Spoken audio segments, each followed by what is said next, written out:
Okay. Now, I just finished one of my favorite books.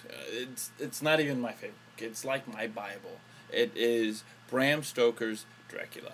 Now, this book to me is like the Necronomicon to Rami. It's a brilliant book. If you haven't read it, you need to go to the library, go to some bookstore, find it, read it, get it. It's amazing, okay? It was written by Abraham Stoker. Stoker was a scientist. He believed in the occult. He believed that superstitions should yield to science, like any forward thinker. He was a great forward thinker. I wish I could be like him. I wish I could be as a forward thinker like he was. He thought that and he understood that superstitions and folk tales are ways to explaining things that we don't understand. And I think that's amazing. Stoker published 12 novels. Dracula was number 5, and it was in 1897. The original title was The Dead Undead. Now, that's kind of a cool title. Bram Stoker's Dracula is kind of more, hey, this is what it's about. The Dead Undead is still kind of a cool title, though. The story was told through letters and journals and logs, like it really happened. Now, it wouldn't be cool if it really did happen, if there really was a Dracula, which I think there was.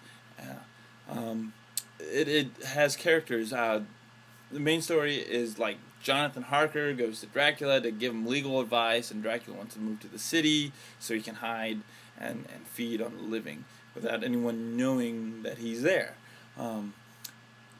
Other characters are like Mina and Lucy, which are kind of like the two main females of the story. You have Van Helsing, who is the vampire hunter. You got Renfield, who's Dracula's minion.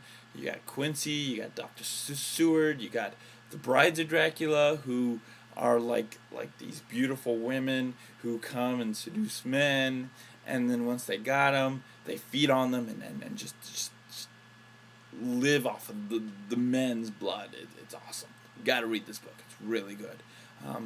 According to Wikipedia, before writing Dracula, Stoker spent 7 years researching European folklore and stories of vampires, being most influenced by Emily Gerard's 1885 essay, Transylvania Superstitions. The name of Dracula was the family name of the descendants of Vlad II of Wallachia, who took the name Dracul after being invested in the Order of the Dragon in 1431. In Romanian language,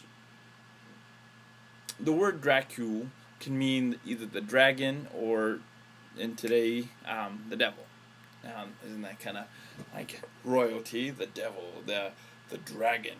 It's something like, hey, don't mess with me, or I'll mess with you, kind of a thing. Did you know that there were over 200 films on IMDb that featured Dracula as the main role, and then with Dracula as a minor role, there are 650 movies. Now, Dracula, how popular is that? Everyone loves Dracula. He was adapted to film the Bram Stoker's version was adapted 4 times. Nosferatu in 1922 with Max Schreck.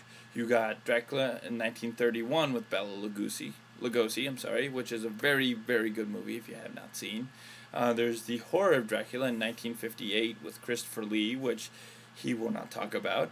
And Bram Stoker's Dracula in the 90s with Gary Oldman, which is also really good. The star-studded cast. Go out and rent that. With Bram Stoker's book, we find out everything there is about Dracula and vampires and everything.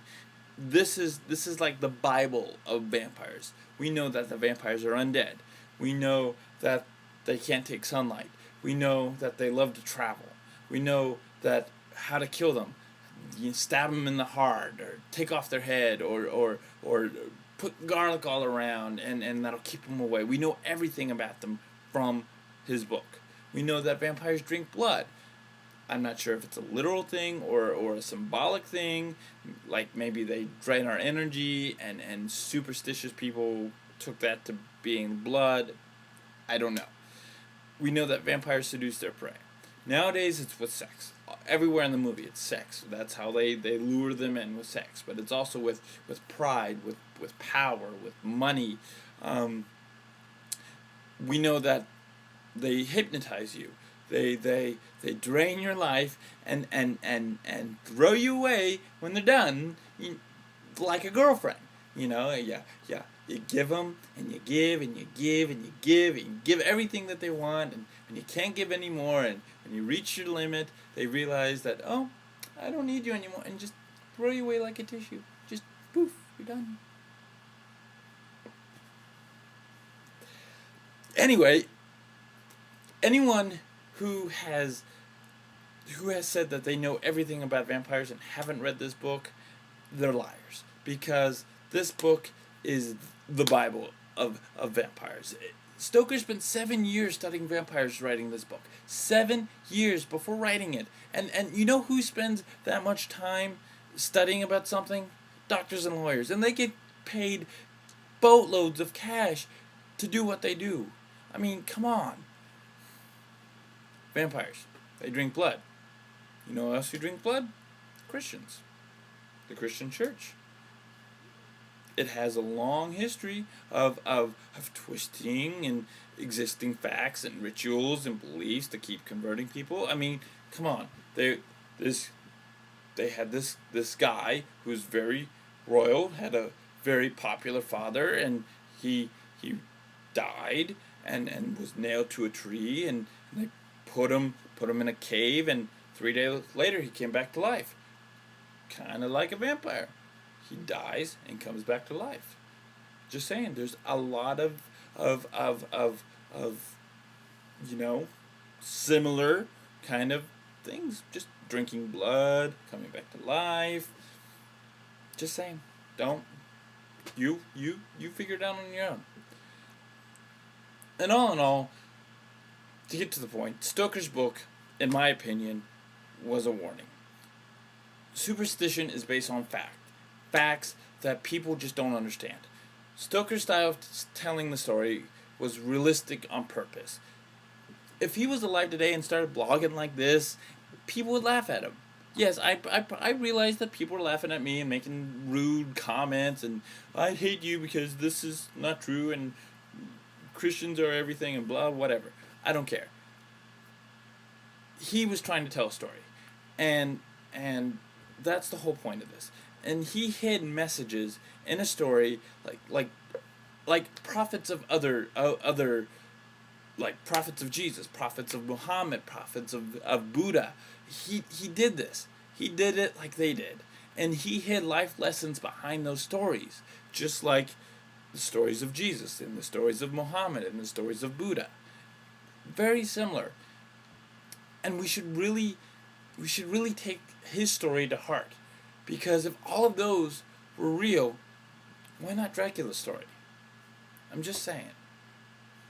That's all I got for now. So, until next time.